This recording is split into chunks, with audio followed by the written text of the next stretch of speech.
a gente está falando sobre isso, as torcedoras do Corinthians estão nas redes falando, as jogadoras do time feminino do Corinthians fizeram um protesto nas redes sociais, estão falando sobre isso. A gente viu o vídeo de uma conselheira que leu uma carta contra a contratação do Cuca numa reunião de ontem à noite, do conselho do time, que o presidente estava lá.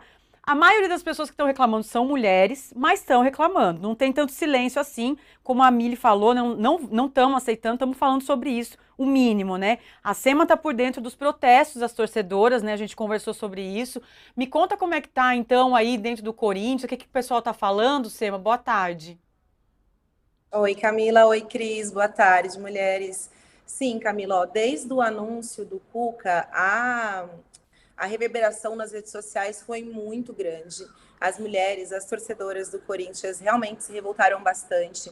É legal a gente dizer que as mulheres representam pelo menos 53% da torcida alvinegra, né, da torcida do Corinthians. Então, é uma torcida bastante representativa. E essa campanha Respeita as Minas, Camila, ela foi feita em 2018, junto com o início de investimento muito grande do Corinthians no time feminino, que é o time feminino no futebol mais vitorioso, mais condecorado e respeitado no país. Tem uma torcida também respeitadíssima dentro do clube.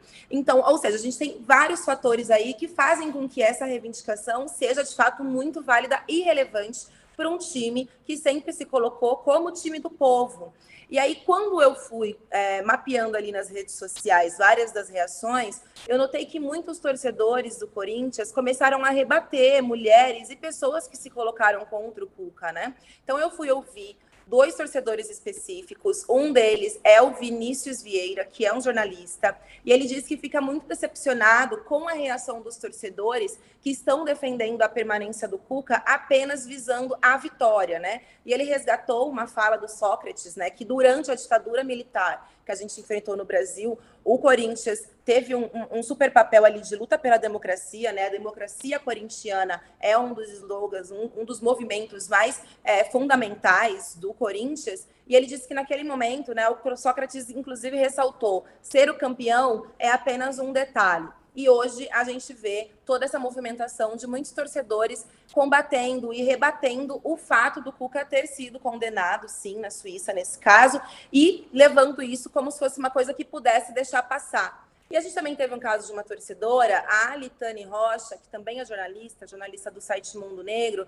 Ela disse que ontem o time feminino teve a primeira derrota do ano num jogo contra o Internacional. E aí, quando o clube, antes mesmo do jogo, fez um post, né, com a foto das meninas, né, dizendo que ia acontecer o jogo, ela foi lá e comentou como um apoio, porque muitas pessoas estão atacando, inclusive as meninas do time feminino, por terem se manifestado, né? E aí são ataques muito violentos. E aí a Alitane também foi atacada. Então, ela foi atacada tanto racialmente, por ser uma mulher negra, então ela foi chamada ali de macaca por um dos torcedores, que é um perfil fake, que reagiu ao posicionamento dela, que foi somente um posicionamento de apoio, e também recebeu um comentário de deve ser sapatão como elas. Ou seja, os ataques dentro da torcida têm sido racistas, têm sido misóginos, LGBTfóbicos, e então a gente precisa repensar aí que time do povo é esse, né? Exato. Várias pessoas do próprio time respeitaram que elas têm o direito total de se manifestar, mas a gente precisa ter isso no radar, né? Essas Agora, que reações bueiro dizem que se muito. abre também quando a gente fala dessas coisas, né, gente? Pelo Exato. amor de Deus.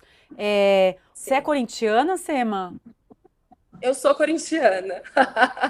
E como Sinto muito, corintiana, bom, Sema. você já falou aqui, né, suas pesquisas, tudo, mas como torcedora e na emoção mesmo, como mulher, as coisas se misturam mesmo, não dá para deixar passar. Eu sei que você tem aí, né, a sua luta muito forte pelas mulheres, mas eu queria te ouvir como torcedora mesmo. E achei, só para completar, achei muito legal você falar com homem, viu? Que às vezes a gente fica com a impressão que é só Sim. mulher, mas tem homem também. A maioria é mulher, mas tem uns que estão aí. Mas me conta. Sim, então, e estão se posicionando, vi bastante torcedores homens se posicionando. Camila, eu acho que, assim, eu não sou a melhor pessoa para falar sobre futebol. Tem se falado muito sobre a crise do Corinthians. Não vou entrar aqui em relação a isso, porque são muitas camadas, são vários detalhes. Não sou especialista em futebol para falar sobre isso. como torcedora, eu acho muito simbólico que um time que é reconhecido pela democracia corintiana, por ser um time do povo, eu acho que tudo isso é muito caro, no sentido de muito valioso para a gente colocar a perder com uma contratação de uma pessoa que não se posicionou, de um técnico que não pediu desculpa, como a Cricibe disse, né? E que o caso ainda está muito nebuloso. Então, eu acho que, de verdade, como torcedora, eu me sinto, sim, como eu posso dizer aqui, não é prejudicada, mas eu também acho que a democracia corintiana e o time do povo precisa ser respeitado, sabe? O respeito às minas, como as próprias torcedoras colocaram, não pode ser só uma frase, não é só uma frase. E aí a gente precisa também repensar o quanto os posicionamentos, às vezes, para levantar bandeiras, pode ser muito valioso para a gente agregar valor para as empresas, para os clubes, ou enfim. Mas isso não pode ser só um posicionamento. Isso precisa estar na prática, no dia a dia, e é isso que tem sido cobrado.